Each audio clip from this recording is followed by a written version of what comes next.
and welcome to HealthyHouseplants.com, where we teach you all about gardening in the great indoors. Today's video is sponsored by our Amazon affiliate link, which you'll see in the comment section below.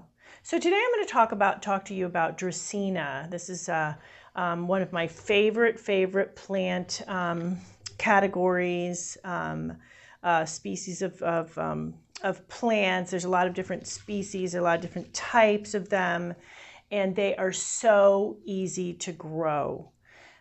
Besides the fact that they come in a wide variety of colors within different shapes of leaves, which really help, which is a great thing to do when you're decorating your houseplants, which I have another video, decorating with houseplants, which I have another video on. So you can see that some of them are very have leaves that are nice and pointy on the end, and thin leaves, like the Dracaena, all the various Dracaena marginatas. Then there's some with a little bit bolder, strappier of a leaf, like this guy here. And you could and I like the contrast in the colors as well. This one is a really fun one. This Dracaena here that you can see, not only does it have the beautiful leaves with the beautiful color, but you can see that it's a swirl pattern in the center of the plant, which a lot of them also do. This one is another one that does the same sort of thing, which I just absolutely love.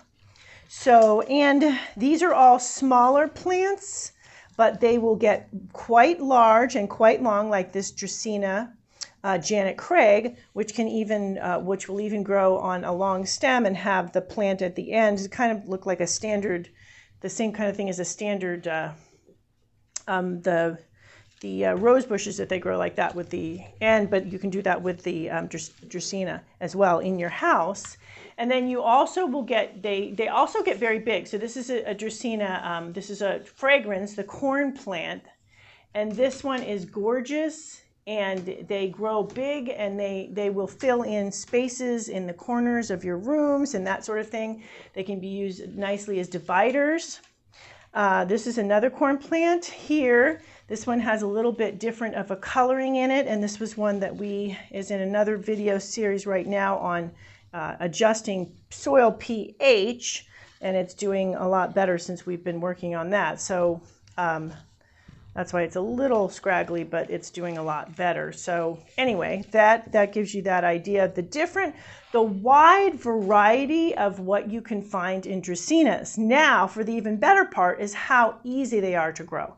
Not only do they grow fairly quickly and become nice, really impressive plants fairly quickly, they're also extremely easy to grow. They like a medium and even a dark, they can even go into darker conditions. So they're one of those plants that will grow even in some, if you have a dark home.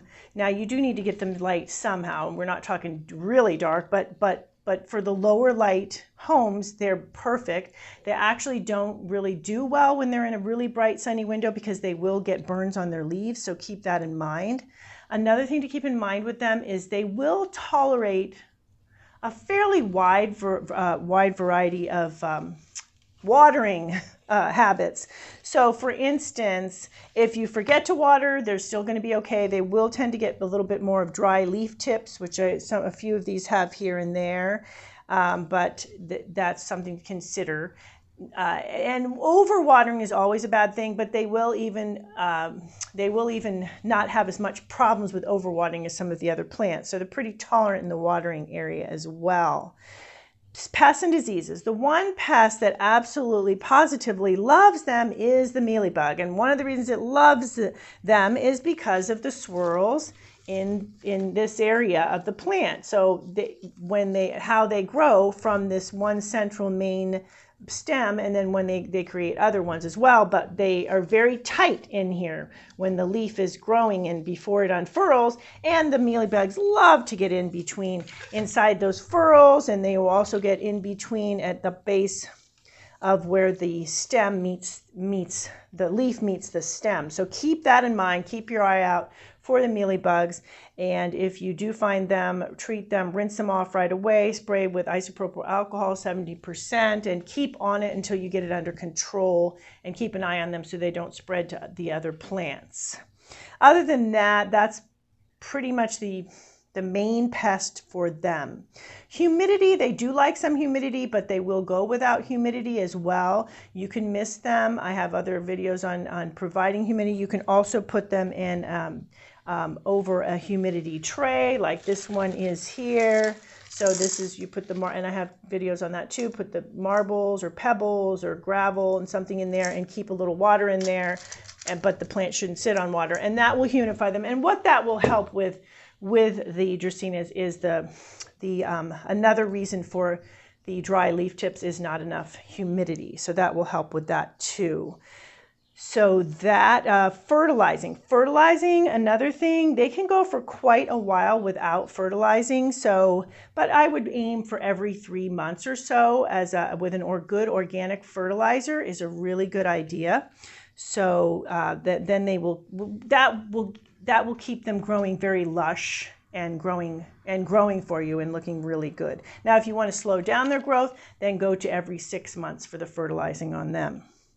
So that is about it about Dracaenas. Like I mentioned, one of my all-time favorite houseplant varieties, types actually, species, and I would suggest looking into their various the various plants and what you can find in this species, and have a good time with them and know that they will be plants that will go the distance for you. I have some plants that are about 30 years old that are Dracaenas.